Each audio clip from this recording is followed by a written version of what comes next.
ഇനിയിപ്പോ ജോലി റിസൈൻ ചെയ്യുന്ന ഒരു കാര്യമാണ്. പലരും ഒരൊറ്റ നിമിഷത്തിന്റെ തോന്നലിലൊക്കെ റിസൈൻ ചെയ്തിട്ട് പോകുന്ന ആൾക്കാരൊക്കെ ഉണ്ട്. എപ്പോഴാണ് നമ്മൾ നമ്മുടെ ജോലി റിസൈൻ ചെയ്യേണ്ടത്? നിങ്ങൾ റെസിഗ്നേഷന്റെ ആ ഒരു പേപ്പറിൽ സൈൻ ചെയ്യേണ്ടത് എപ്പോഴായിരിക്കണം? ഓക്കെ, ഇത് പറഞ്ഞ പോലെ ഒരു ഇമോഷന്റെ ബേസിലൊക്കെ മറ്റേ ID കാർഡൊക്കെ എടുത്ത് പോകുന്നു ഞാൻ എന്ന് പറയുന്ന ഒരു സാധനം രസമാണ്, ഭയങ്കര രസമാണത്. ആ ഒരു മാസ് സാധനം കാണിക്കാൻ പറ്റിയ ഒരു ഓപ്പർച്യൂണിറ്റിയാണ്.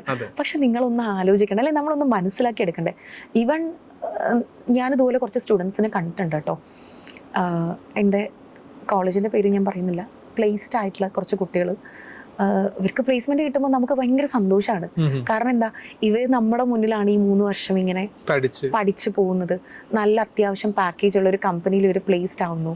അത്യാവശ്യം നല്ല വികൃതിയൊക്കെ ഉള്ള മക്കളായിരുന്നു. അപ്പോൾ ഇവർ പ്ലേസ്ഡ് ആയിട്ട് പോകുമ്പോൾ നമുക്ക് ഭയങ്കര സന്തോഷം. അപ്പോൾ നമ്മൾ ഇവരെ പറഞ്ഞു വിടും, ഓക്കേടാ അപ്പോൾ നിങ്ങൾ എന്തായാലും പോയി സെറ്റായിട്ട് നമ്മൾ വിളിക്കൂ എന്നൊക്കെ പറഞ്ഞ് വിട്ടു.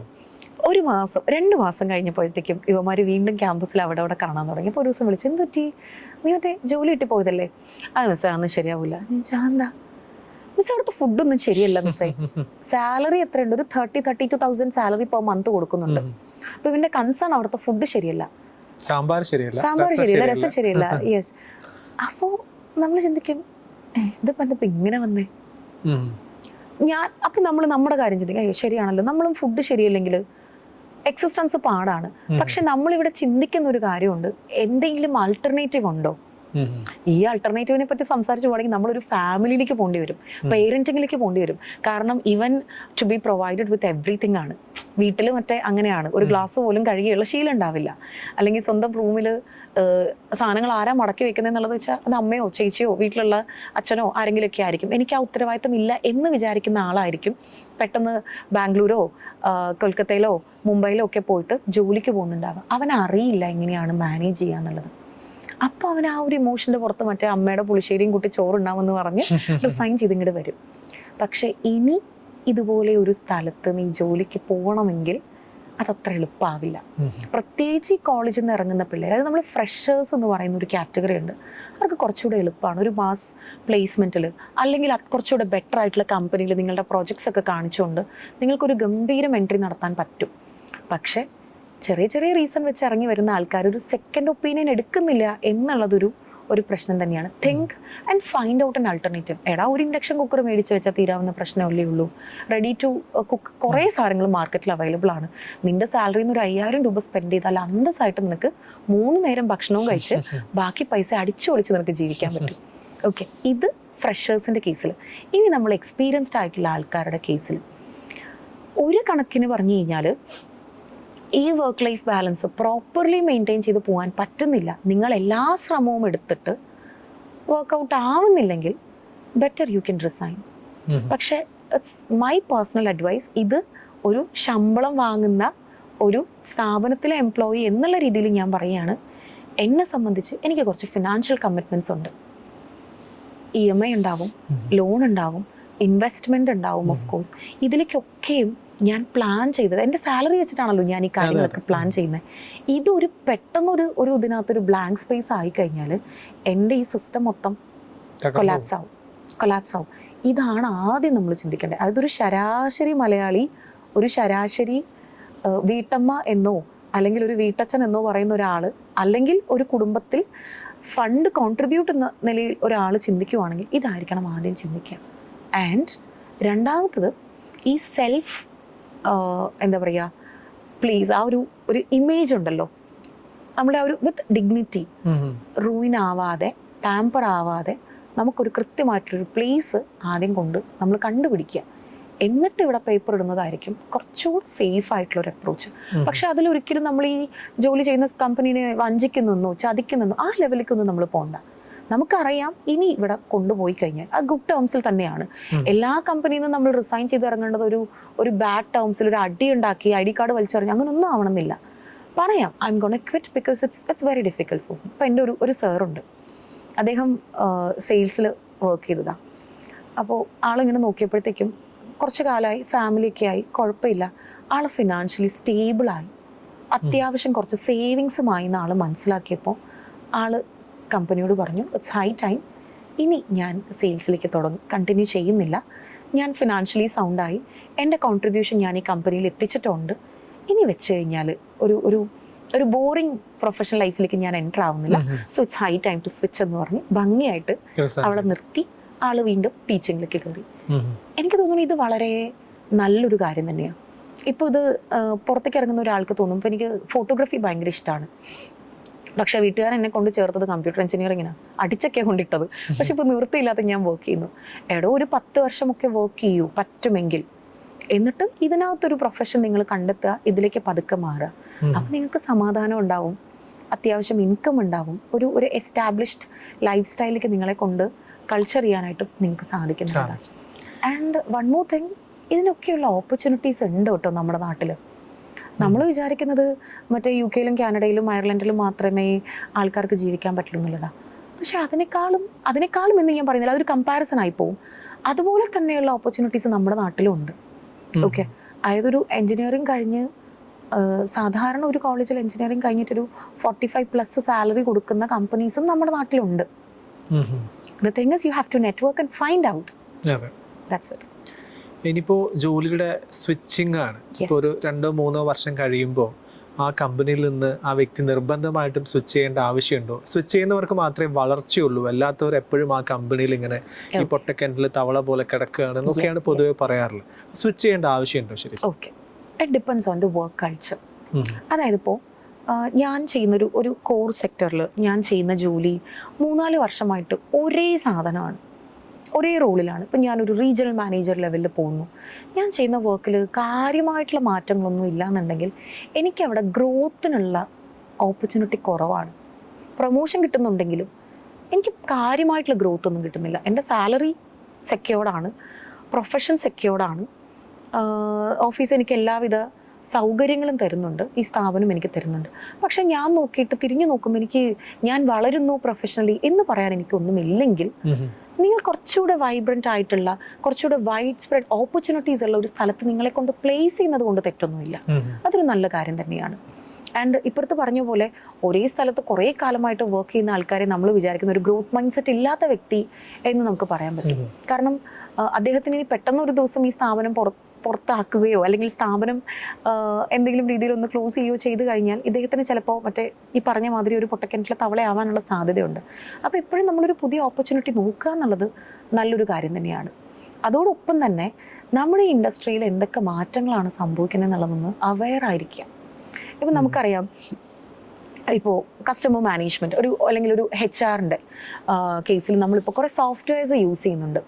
ഞാനിപ്പോഴും എൻ്റെ കമ്പനിയിൽ കൺവെൻഷണൽ ആയിട്ടുള്ള സാധനമാണ് ഉപയോഗിക്കുന്നതെങ്കിൽ ഒരു പരിധി കഴിഞ്ഞാൽ ഞാൻ ഈ ഇൻഡസ്ട്രിക്ക് സ്യൂട്ട് ആവാത്ത ഒരാളായി പോകും, ഒരു ഔട്ട്ഡേറ്റഡ് പീസായിട്ട് ഞാൻ മാറ്റപ്പെടും. അപ്പം അതിനുള്ളൊരു സാധ്യത ഉണ്ടാക്കാതിരിക്കുക എന്നുള്ളത് ഒരു സേഫ് സൈഡിൽ നമുക്ക് പറയാൻ പറ്റുന്നൊരു കാര്യം തന്നെയാണ്. എന്ന് കരുതി വർഷാവർഷം കമ്പനി മാറുവാണെങ്കിൽ അത് നമുക്കൊരു ക്രെഡിബിലിറ്റി ഇഷ്യൂ, ഒരു ട്രസ്റ്റ് ഡെഫിസിറ്റ്, നമ്മുടെ ഒരു CV അല്ലെങ്കിൽ ഒരു റെസ്യൂമേ ഒക്കെ കാണുന്ന സമയത്ത് ഈ കാണുന്ന ആൾക്ക് ഉറപ്പായിട്ടും മനസ്സിലാവും ഇതിനകത്തൊരു ട്രസ്റ്റ് ഡെഫിസിറ്റ് ഉണ്ട്. കാരണം ഒരു വർഷം തികക്കില്ല ഒരു കമ്പനിയിൽ, ചാടിക്കൊണ്ടിരിക്കുമായിരിക്കും. അപ്പോൾ അതൊരു പ്രശ്നം തന്നെയാണ്. നമ്മളിപ്പോൾ ഏത് കമ്പനി ജോലി ചെയ്യുകയാണെങ്കിൽ നമ്മുടെ ഒരു ഫിനാൻഷ്യൽ ഗ്രോത്ത് ആണല്ലോ നമ്മൾ പ്രധാനമായിട്ടും നോക്കേണ്ടത്. ഫിനാൻഷ്യലി ബെറ്റർ ആവുന്നുണ്ടോ എന്ന് തന്നെയാണ്. ഇപ്പോൾ നേരത്തെ മാം പറഞ്ഞ പോലെ ഒരു ദിവസം വരണ്ടെന്ന് പറഞ്ഞാൽ പിറ്റേ ദിവസം മുതൽ നമ്മുടെ കയ്യിൽ ഒന്നും ഇല്ലാതിരിക്കാനും പറ്റില്ല. അപ്പം അതുകൊണ്ട് തന്നെ നമ്മളിപ്പോൾ ഒരു ജോലി ചെയ്യുമ്പോൾ ഒരു എക്സ്ട്രാ എന്തെങ്കിലും പഠിക്കണോ, അതോ എന്തെങ്കിലും ജോലി എക്സ്ട്രാ നമ്മളിങ്ങനെ ചെയ്യണോ, വേറൊരു സ്കില്ല് നമ്മൾ ഡെവലപ്പ് ചെയ്യണോ? നേരത്തെ പറഞ്ഞ പോലെ പഠിത്തം കഴിഞ്ഞു ഇനി ഒന്നും പഠിക്കണ്ട എന്ന് പറഞ്ഞിരിക്കാൻ പാടുണ്ടോ ശരിക്കും? ഓക്കെ, ഞാൻ ഈ അടുത്ത് വായിച്ചിട്ടുള്ളൊരു സാധനം വെച്ച് ഞാനതൊന്ന് കണക്ട് ചെയ്ത് തരാം. അതായത് ഡെയിലി നമ്മൾ ചെയ്യുന്ന ഒരു വർക്ക് അവറിൻ്റെ മേലെ എക്സ്ട്രാ ടൈം നമ്മൾ എന്തിലെങ്കിലും ഒന്ന് വർക്ക് ചെയ്ത് കഴിഞ്ഞാൽ ആ കിട്ടുന്ന പൈസ ഉണ്ടല്ലോ, അത് നമുക്ക് ഫ്യൂച്ചറിലേക്ക് സേവ് ചെയ്ത് വെക്കും. ഇത് ഞാനൊരു ജനറൽ എംപ്ലോയി ആയിട്ട് പറയുവാണേ. ഞാനിപ്പോൾ ഒരു സ്ഥാപനത്തിൽ ഒരു 9 to 5 ജോലി ചെയ്യുന്ന ആളാണ്. ഇൻ അഡീഷൻ ടു ദാറ്റ് എനിക്ക് എൻ്റേതായിട്ടുള്ള കുറച്ച് സ്കിൽസ് ഉണ്ട്, അല്ലെങ്കിൽ എൻ്റേതായിട്ടുള്ള കുറച്ച് പാഷനുണ്ട്, കഴിവുണ്ട്. ഈവൺ അത് ബേക്കിംഗ് ആവാം, ഡിസൈനിങ് ആവാം, മോഡലിംഗ് ആവാം, ഓഫ് കോഴ്സ് ഡാൻസ് പഠിച്ചിട്ടുണ്ടെങ്കിൽ, എനിക്ക് 4 പേരെ ഡാൻസ് പഠിപ്പിക്കാനുള്ള കഴിവുണ്ടെങ്കിൽ ഈ സാധനത്തിനെ നിങ്ങളൊന്ന് എസ്കലേറ്റ് ചെയ്ത് നോക്കിക്കേ, കേൾക്കുന്ന ആൾക്കാരൊന്ന് എസ്കലേറ്റ് ചെയ്ത് നോക്കിക്കേ. നിങ്ങൾക്ക് ലോങ് ടേമിൽ സേവ് ചെയ്യാൻ പറ്റുന്ന ഒരു ഓപ്പർച്യൂണിറ്റി ആയിരിക്കും ഇത് കേൾക്കുമ്പോൾ പല ആൾക്കാർക്കും മനസ്സിൽ വരുന്നൊരു സാധനം എന്താണെന്നറിയാമോ, 9 to 5 തന്നെ ഇവിടെ ചെയ്യാൻ സമയമില്ല, അപ്പോഴാണ് അവർ എക്സ്ട്രാ ടൈം എടുക്കുന്നതെന്ന് പറയുന്നത്. ഇതാണ് ശരിക്കും പറഞ്ഞു കഴിഞ്ഞാൽ ഒരു ഫോറിൻ കൺട്രീനെ വെച്ച് റിലേറ്റ് ചെയ്യുന്ന സമയത്ത് നമ്മൾ ചെയ്യാത്ത കാര്യം ഇതാ. നമ്മൾ എന്ത് ചെയ്യുന്നറിയാവോ, നമ്മൾ അതിനെ ഒന്നും കൂടെ പുഷ് ചെയ്യും. അതായത് 5 മണിക്ക് ചെയ്യേണ്ട പണീനെ നമ്മൾ കുറച്ചും കൂടെ എവിടെയെങ്കിലുമൊക്കെ ഒന്ന് ചായ കുടിച്ചോ അല്ലെങ്കിൽ വേറെ ഏതെങ്കിലും ഒരു സമയം എടുത്ത് കളഞ്ഞ് നമ്മൾ അതിനെ 5ന്റെ മേലെ കയറ്റും. 6 ആക്കും, 7 ആക്കും, 8 ആക്കും. രാത്രി കിടന്നുറങ്ങുന്ന വരെ നമ്മൾ ഫോണിലായിരിക്കും. ഇപ്പോൾ ഉദാഹരണത്തിന് നമ്മൾ EY ഒരു ഇഷ്യൂ ഉണ്ടായിരുന്നു ഈ ഇടയ്ക്ക്. ഏൺസ്റ്റ് ആൻഡ് യങ് എന്ന് പറയുന്ന കമ്പനിയുടെ ഒരു ഇഷ്യൂ നമ്മളെല്ലാവരും വായിച്ചു തന്നെയാണ്.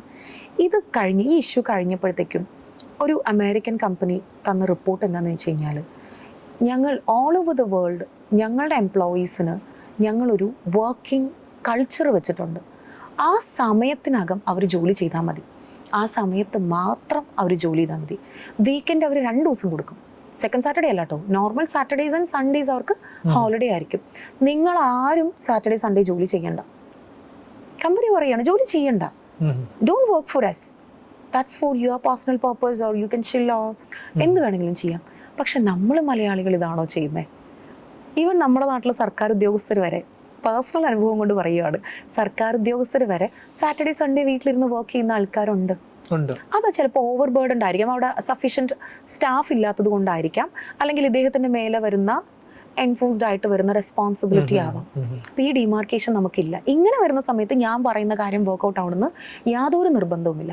പക്ഷെ ദർ ആർ സം കമ്പനീസ് നമുക്ക് ആ ഒരു കമ്മിറ്റ്മെൻറ്റ് കൊടുത്താൽ മതി, 9 to 5 കൊടുത്താൽ മതിയെങ്കിൽ, if your time permits you, നിങ്ങളുടെ ഫാമിലി കമ്മിറ്റ്മെൻറ്റ്സ് ഒക്കെ നിങ്ങളെ അലൗ ചെയ്യുമെങ്കിൽ, spend 1 hour, either you can upskill yourself, otherwise നിങ്ങളുടെ ഏതെങ്കിലും ഒരു കഴിവിനെ നിങ്ങൾക്ക് എന്ത് ചെയ്യാം, ഒരു ചെറിയൊരു മോണിറ്ററി ബെനിഫിറ്റിലേക്ക് കൊണ്ടെത്തിക്കാനുള്ളൊരു സ്പേസ് ഉണ്ട്. ഇത് ഓട്ടോമാറ്റിക്കലി നിങ്ങൾ എന്തിനു സഹായിക്കുന്നു വെച്ച് കഴിഞ്ഞാൽ, ഈ പറഞ്ഞ മാതിരി നാളെ ഒരു അൺഫോഴ്സിൻ സിറ്റുവേഷൻ ഉണ്ടായാൽ, ഒരു കോവിഡ് അല്ലെങ്കിൽ ഇതുപോലെ എന്തെങ്കിലും ഒരു പ്രശ്നം വന്ന് നിലവിൽ നമ്മൾ ചെയ്യുന്ന ജോലി നമ്മുടെ കയ്യിൽ നിന്ന് പോയാലും we have A stable backup. നമ്മളെ ഒന്ന് പിടിച്ചു നിർത്താനുള്ളൊരു സാധനം നമുക്കിവിടെ ഓൾറെഡി ഉണ്ട്.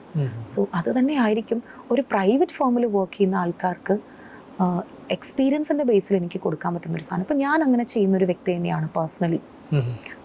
ഒരു ദിവസം എൻ്റെ അടുത്ത് പല ആൾക്കാരും ചോദിക്കാറുണ്ട് കേട്ടോ. അപ്പം ഞാൻ വെറുതെ ഒന്ന് അറിയാൻ വേണ്ടി പറയുവാണേ, ഞാൻ കോളേജിൽ പോകുന്നു, രാവിലെ ഒരു 9 to ഈവനിങ് 4 o'clock വരെ എനിക്ക് കോളേജുണ്ട്. അത് പഠിക്കാനുമായിരിക്കാം, പഠിപ്പിക്കാനുമായിരിക്കാം, വാട്ട് എവർ ഇറ്റ് ഈസ്. അത് കഴിഞ്ഞൊരു 7 to 9 ഞാനൊരു ഓൺലൈൻ ക്ലാസ് എടുക്കുന്നുണ്ട്. ഇത് ഞാൻ ചെയ്യുന്നത് എനിക്ക് കോൺട്രിബ്യൂട്ട് ചെയ്യാൻ പറ്റുന്ന, എൻ്റെ ടൈമിനകത്ത് എനിക്ക് ചെയ്യാൻ പറ്റുന്നൊരു കാര്യമാണ്. ഇൻ അഡീഷൻ ടു ദാറ്റ് ഞാൻ കുറച്ച് ഗവൺമെൻറ് പ്രോഗ്രാമിൽ റിസോഴ്സ് പേഴ്സൺ എന്നുള്ള രീതിയിൽ ഞാൻ എന്നെ ഒന്ന് രജിസ്റ്റർ ചെയ്തിട്ടിട്ടുണ്ട്. അതെന്തിനാന്ന് ചോദിച്ചു കഴിഞ്ഞാൽ, അപ്പോൾ കാണുന്നവർ ചോദിക്കും, ഇത്രയും കിട്ടുന്ന പൈസയൊക്കെ നീ എവിടെയാണ് കൊണ്ടിടുന്നത് എന്നൊരു ചോദ്യം വരാറുണ്ട്. സ്വാഭാവികമായിട്ടും എന്നെ സംബന്ധിച്ച് എൻ്റെ ഈ ഒരു ഏജ് എനിക്ക് മാക്സിമം പ്രൊഡക്റ്റീവായിട്ട് കൊണ്ടുവയ്ക്കാൻ പറ്റുന്നൊരു സാധനമാണ്. എനിക്കിപ്പോൾ അധികം ഇല്ല എൻ്റെ ചുറ്റും. കാരണം ഞാൻ ചെയ്യുന്ന ജോലി ഈ തമ്മിൽ ഓരോ കാര്യങ്ങൾ ചെയ്യാനായിട്ടുള്ളൊരു പെർമിഷൻ തന്നിട്ടുള്ളൊരു ഒരു വൈഡ് സ്പേസിലാണ് ഞാൻ ജോലി ചെയ്യുന്നത്. ഇനി ഇൻ കേസ് അവിടെ എന്തെങ്കിലും ലിമിറ്റേഷൻ വന്നാലും ഞാൻ അതിനെ ഓവർകം ചെയ്യാൻ കേപ്പബിൾ ആണെന്നുള്ളൊരു അണ്ടർസ്റ്റാൻഡിങ് എനിക്കുണ്ട്. അതുകൊണ്ട് തന്നെ ഞാൻ എന്നെ ഒരു കോർപ്പറേറ്റ് ട്രെയിനറായിട്ട് പ്ലേസ് ചെയ്തിട്ടുണ്ട്, ഒരു ഫാക്കൽറ്റി ആയിട്ടും ഒരു മെൻറ്ററായിട്ടും ഇപ്പുറത്തെ ഒരു റിസോഴ്സ് പേഴ്സൺ ആയിട്ട്, ഇനി ഒരു വീഡിയോ ചെയ്യുന്ന ഒരു വ്യക്തിയായിട്ട്, ഒരു കോണ്ടന്റ് പ്രസൻറ്റ് ചെയ്യുന്ന ഒരു വ്യക്തിയായിട്ടും ഒക്കെ ഞാൻ എന്നെ കൊണ്ട് പ്ലേസ് ചെയ്തിട്ടുണ്ട്. അപ്പോൾ ഒരു പക്ഷേ ഞാൻ എന്നെപ്പറ്റി ചിന്തിക്കുന്ന അല്ലെങ്കിൽ ഞാൻ എന്നെപ്പറ്റി പറയുന്ന ഒരു വേർഡ് ചിലപ്പോൾ വേഴ്സറ്റൈൽ എന്നായിരിക്കും. നിങ്ങൾ അംഗീകരിക്കണമെന്ന് യാതൊരു നിർബന്ധമില്ലെങ്കിൽ എനിക്ക് ഞാൻ വെച്ചിരിക്കുന്ന ഒരു പേരതാണ്. ഇതുകൊണ്ട് എനിക്ക് കിട്ടുന്ന ഒരു സാധനം എന്താണെന്ന് ചോദിച്ചു കഴിഞ്ഞാൽ, ഫിനാൻഷ്യൽ സ്റ്റെബിലിറ്റി ഓഫ് കോഴ്സ് ഉണ്ട്. ഇനി എനിക്കൊരു ജോലി എൻ്റെ ജോലി കയ്യാലെ പുറത്തെ തേങ്ങയാണോ എന്ന് ചോദിച്ചാൽ ആയിരിക്കാം, പക്ഷെ I am not much bothered about it. ഇപ്പോൾ എൻ്റെ ജോലിയെ പറ്റി പല ആൾക്കാരും, എൻ്റെ ഫാമിലിയിൽ തന്നെ പല ആൾക്കാരും ചോദിക്കാറുണ്ട്, ഇവൾ ആക്ച്വലി എന്താ ചെയ്യുന്നത്, ഇയാൾ എന്താ ആക്ച്വലി ചെയ്യുന്നത്.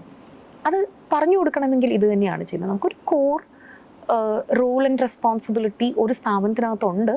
പക്ഷെ ഇൻ അഡീഷൻ ടു ദാറ്റ് നമുക്ക് നമ്മളെ പല പ്ലേസിൽ കൊണ്ടുവയ്ക്കാൻ പറ്റും. ഇത് നമുക്കൊരു ബോറിംഗ് വർക്ക് കൾച്ചറിൽ നിന്നൊരു മോചനം കിട്ടും. നമ്മൾ അത്രയും എൻറിച്ച്ഡ് ആവും. കാരണം വേരിയസ് ഓപ്പർച്യൂണിറ്റിയിൽ നിന്ന് കിട്ടുന്ന സാധനങ്ങളെ നമ്മൾ ചെയ്യുന്ന ജോലിയിൽ നമുക്ക് കണക്ട് ചെയ്യാൻ പറ്റും. ഈ ഡോട്ട്സ് എല്ലാം കണക്ട് ചെയ്യുമ്പോൾ നമ്മുടെ ഒരു ബെസ്റ്റ് പ്രൊഫഷനായിട്ട് നമുക്ക് കൊണ്ട് പ്രസൻറ്റ് ചെയ്യാനായിട്ട് സാധിക്കും. ഈ ഒരു ഓപ്പർച്യൂണിറ്റി പറ്റുന്ന ആൾക്കാർ ചെയ്യുക എന്നുള്ളതാണ് is my humble suggestion to every. Okay. നമ്മൾ ഈ 10-20 കൊല്ലം ഇത്രയും ലക്ഷങ്ങൾ കൊടുത്ത് പഠിച്ച് വർഷത്തിൽ 12 ദിവസം മാത്രമാണോ നിങ്ങളുടെ അക്കൗണ്ടിൽ സാലറി ക്രെഡിറ്റ് ചെയ്യുന്നത്, അല്ലെങ്കിൽ അതിന് വേണ്ടിയിട്ടാണോ നിങ്ങൾ ഇത്രയും കഷ്ടപ്പെട്ടത്, അല്ലെങ്കിൽ ഇപ്പോഴും കഷ്ടപ്പെട്ടുകൊണ്ടിരിക്കുന്നത്? അങ്ങനെ ഒരു കോട്ട് ഞാൻ എവിടെ വായിച്ച് കേട്ടിട്ടുണ്ട്. അങ്ങനെ ഒരിക്കലും ആവരുത്. അങ്ങനെ വർഷത്തിൽ 12 തവണ മാത്രം നിങ്ങളുടെ അക്കൗണ്ടിൽ പൈസ ക്രെഡിറ്റ് ആവരുത് അല്ല. അതിൽ കൂടുതൽ നമ്മൾ ഈ ഒരു സമയത്ത്, ഈ ഒരു ഏജിൽ നമ്മൾ ഉണ്ടാക്കിയേ പറ്റുള്ളൂ. ഒരു യങ് ഏജിൽ ഒരു 45 കഴിഞ്ഞ ഒരു പുതിയൊരു ഓപ്പർച്യൂണിറ്റി പോലും നമുക്കൊരു കമ്പനിയിൽ കിട്ടണമെന്നില്ല അല്ലേ. അപ്പൊ ആ ഒരു ടൈമിൽ നമ്മൾ പണം ഉണ്ടാക്കിയേ പറ്റുള്ളൂ അല്ലേ? അതെ, അതാണ് ഇപ്പോൾ ഫ്രീലാൻസിങ് നമ്മൾ വല്ലാണ്ട് കേൾക്കുന്ന ഒരു ടൈമും കൂടെയാണത്, ഫ്രീലാൻസിങ് ഓപ്പർച്യൂണിറ്റി. ഇപ്പോൾ ഒരു 2 വർഷം ഒരു ഫേമിൽ എസ്റ്റാബ്ലിഷ്ഡ് ആണെങ്കിൽ അതിനകത്ത് നിങ്ങളൊന്ന് ഷൈൻ ചെയ്തിട്ടുണ്ടെന്നുണ്ടെങ്കിൽ നിങ്ങൾക്ക് ഫ്രീലാൻസറായിട്ട് ഇപ്പുറത്ത് പോവാം. അപ്പോൾ നിങ്ങൾക്ക് വർഷത്തിൽ 12 തവണയല്ല, നിങ്ങൾ പറയുന്ന പൈസ നിങ്ങൾ പറയുന്ന രീതിയിൽ ഉണ്ടാക്കിയെടുക്കാനും ഇവിടെ ആവശ്യക്കാരുണ്ട്. എഗെയിൻ നമ്മൾ മനസ്സിലാക്കാഞ്ഞിട്ടാണെന്നുള്ളത് തന്നെയാണ് അതിൻ്റെ ഒരു റിയാലിറ്റി.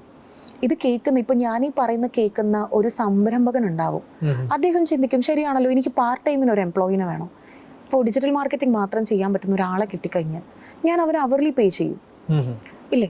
സ്വാഭാവികമായിട്ട് അതൊരു ഓപ്പർച്യൂണിറ്റിയാണ്. ഒരു അവർലി ഒരു പർട്ടിക്കുലർ എമൗണ്ട് പേ ചെയ്താൽ തന്നെ ഒരു മാസത്തിലേക്ക് അത് ഇത്രയൊരു കോൺട്രിബ്യൂഷൻ ആവും ഇല്ലേ? അത് നിങ്ങൾക്കൊരു പുതിയ ഏർണിംഗ് റിസോഴ്സാണ്. ഇത് പ്രോപ്പറായിട്ട് യൂട്ടിലൈസ് ചെയ്യുക, ആ ഒരു നിങ്ങളുടെ കയ്യിലുള്ള സ്കില്ലിനെ ഏറ്റവും ബെസ്റ്റായിട്ട് ഉപയോഗിക്കുക എന്നുള്ളത് തന്നെയാണ് അതിനകത്ത് കിടക്കുന്നൊരു സാധനം. അങ്ങനെ ചെയ്താൽ മാത്രമേ ഇനി അങ്ങോട്ട് നിലനിൽപ്പുള്ളൂ. അല്ലാതെ നമ്മളിപ്പോൾ ജോലി ചെയ്തുകൊണ്ടിരിക്കുന്ന ഒരു കമ്പനി മാത്രം നമ്മൾ ഡിപ്പെൻഡ് ചെയ്തുകൊണ്ട് ജീവിക്കുകയാണെങ്കിൽ, നേരത്തെ പറഞ്ഞ പോലെ ഒരു ദിവസം ഇറങ്ങി പോകാൻ പറഞ്ഞു കഴിഞ്ഞാൽ നമുക്ക് നമ്മുടെ ലൈഫ് തന്നെ ഒരു ക്വസ്റ്റ്യൻ മാർക്കായിട്ട് മാറും. അതുകൊണ്ട് നമുക്ക് മാക്സിമം ടൈം യൂട്ടിലൈസ് ചെയ്യണം അല്ലേ? അതിനുള്ള അവസരങ്ങൾ നമ്മൾ തന്നെ തേടി കണ്ടുപിടിക്കാൻ വേണം. ഇപ്പോൾ ഫിനാൻഷ്യൽ അഡ്വൈസേഴ്സ് പറയുന്നുണ്ട്, ഞാൻ ഈ പറയുന്ന സാധനം ഒന്നും എല്ലാവർക്കും അങ്ങോട്ട് ഡൈജസ്റ്റ് ആവുന്നില്ല എന്നുണ്ടെങ്കിൽ പോലും ഫിനാൻഷ്യൽ അഡ്വൈസേഴ്സ് പറയുന്നൊരു സാധനമുണ്ട്.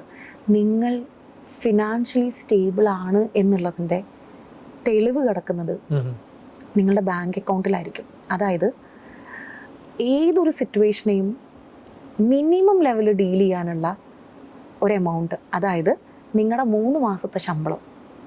ഓക്കെ, നിങ്ങളിപ്പോൾ ഒരു 50,000 ഏൺ ചെയ്യുന്നുണ്ടെങ്കിൽ ഒരു 1.5 ലക്ഷം രൂപ നിങ്ങളുടെ ബാങ്കിൽ സേവിങ്സ് ആയിട്ട് കിടന്നാൽ മാത്രമേ മിനിമം ലെവലിൽ നിങ്ങൾ ഫിനാൻഷ്യലി സ്റ്റേബിൾ ആണെന്ന് പറയുന്നുള്ളൂ. ഇതിൻ്റെ ഒരു ലോങ് സൈഡിൽ നമ്മൾ നോക്കുമ്പോൾ എന്താ കാണുമെന്ന് അറിയാമോ?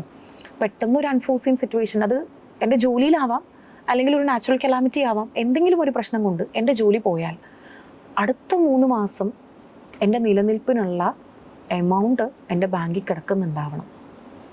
ഇങ്ങനെ എത്ര പേരുണ്ടാവും നമ്മുടെ നാട്ടിൽ? വളരെ കുറവായിരിക്കും. കിട്ടുന്ന ശമ്പളം മാസം പകുതി ആകുമ്പോഴേക്കും തീർന്നു പോകുന്ന ആൾക്കാരായിരിക്കും ഉണ്ടാവുക അല്ലേ? പിന്നെ നമ്മൾ ഇനി ആ ഒരു ഭാഗം പറഞ്ഞു പോയി കഴിഞ്ഞാൽ നമ്മൾ പറയില്ല ജോലി കിട്ടിയിട്ട് വേണം ലീവ് എടുക്കാൻ എന്ന് പറയുന്ന പോലെ തന്നെയാണ്, ജോലി കിട്ടിയിട്ട് വേണം ഒന്ന് ജീവിക്കാൻ എന്ന് പറഞ്ഞ് സ്വപ്നം കണ്ട് ചെലവാക്കുന്ന ആൾക്കാരും ഉണ്ട്.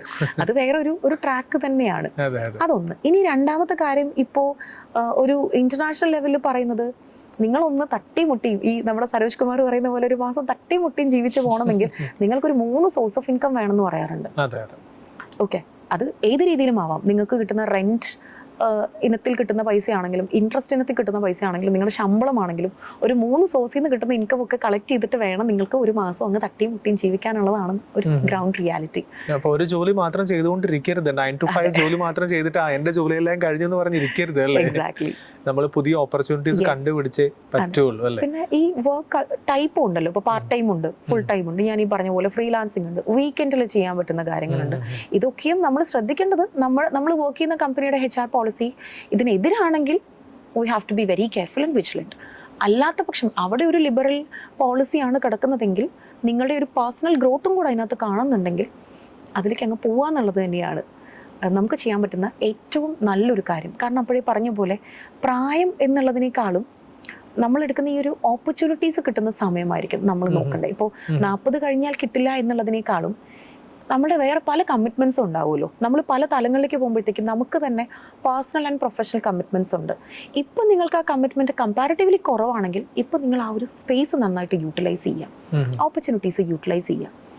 That's it. പണിയെടുക്കേണ്ട സമയത്ത് നന്നായിട്ട് പണിയെടുത്ത് സമ്പാദിക്കുന്ന വേണം അല്ലേ? അപ്പോഴൊക്കെ ചിലപ്പോൾ നമ്മുടെ ലൈഫ് തന്നെ നമ്മൾ പേഴ്സണൽ ലൈഫ് തന്നെ നമ്മൾ മറന്നിട്ട് നമ്മൾ പണിയെടുത്തേ പറ്റുള്ളൂ. പേഴ്സണൽ ലൈഫ് എടുക്കണം എന്നുള്ളതല്ല, അവിടെയും നമുക്ക് ഈ പറയുന്ന പോലെ ഒരു മാനേജറിയൽ സ്കില്ല് കാണിക്കാൻ പറ്റുമെങ്കിൽ വല്ലാതെ തട്ടലും മുട്ടലും ഒന്നും ഇല്ലാതെ നമുക്കത് മാനേജ് ചെയ്തെടുക്കാൻ പറ്റുന്നുള്ളത് തന്നെയാണ്.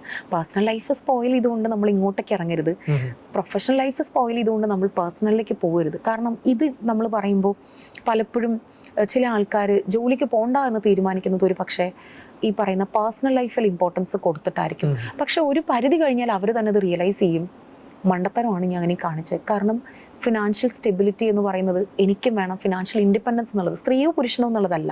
അപ്പം അങ്ങനെയൊക്കെ ഒരു കാര്യം വരുന്ന സമയത്ത് നമ്മൾ പെട്ടെന്ന് എടുത്തൊരു തീരുമാനം എടുക്കാതെ ചിന്തിച്ച് നമുക്ക്, ഞാൻ തുടക്കത്തിൽ പറഞ്ഞ പോയിന്റ് തന്നെയാണ്, analyse your self, understand your self, നമ്മൾ എന്താണെന്ന് മനസ്സിലാക്കി ഒരു മൂവ്മെൻറ്റ് എടുക്കുന്നത് തന്നെയായിരിക്കും നല്ലത്. Okay, thank you so much ma'am. ഒരുപാട് സന്തോഷം. ജോലി ചെയ്തുകൊണ്ടിരിക്കുന്ന എല്ലാവർക്കും ഒരു വലിയൊരു ഇൻസ്പിറേഷൻ ആയിരിക്കും ഈ പറഞ്ഞ കാര്യങ്ങളൊക്കെ. Thank you so much. Thank you so much for this opportunity. Thank you. Rajeshwari KV ആണ് ഇന്ന് നമ്മുടെ കൂടെ ഗസ്റ്റ് റൂമിൽ ജോയിൻ ചെയ്ത് ഒരുപാട് കാര്യങ്ങൾ, നമ്മുടെ കണ്ണ് തുറപ്പിക്കുന്ന ഒരുപാട് കാര്യങ്ങൾ പങ്കുവച്ചു. ഇതുപോലെയുള്ള അതിഥികളുമായിട്ട് വീണ്ടും കാണാം, കേൾക്കാം. അതുവരേക്കും RJ സുനിൽ സൈനിങ് ഓഫ്.